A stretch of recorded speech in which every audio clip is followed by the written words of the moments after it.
Hi friends, ये question IIT का है और ये रोटेटरी मोशन चैप्टर का क्वेश्चन है।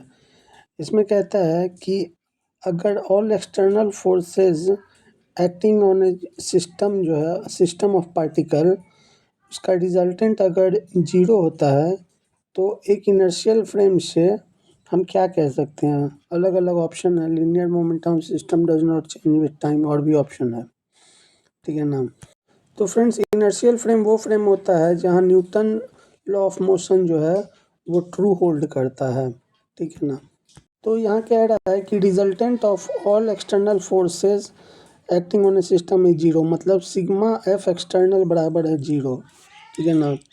अब सिग्मा एफ एक्सटर्नल जो होता है वो होता है D P D P system by D T. P system क्या है? सिस्टम का लीनियर मोमेंटम है।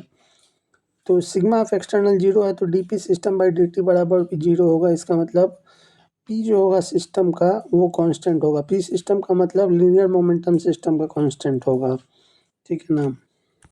तो लीनियर मोमेंटम सिस्टम का कांस्टेंट है, इसलिए linear momentum of system does not change with time.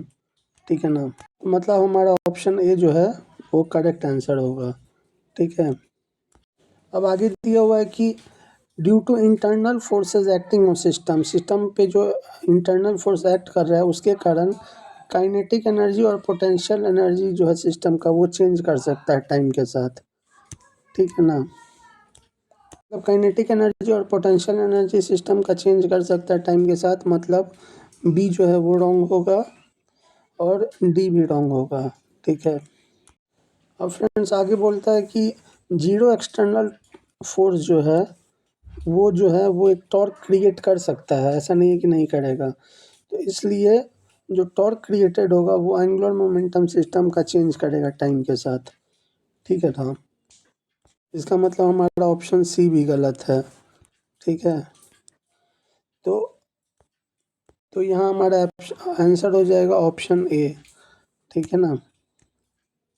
यही आंसर होगा। Thank you friends.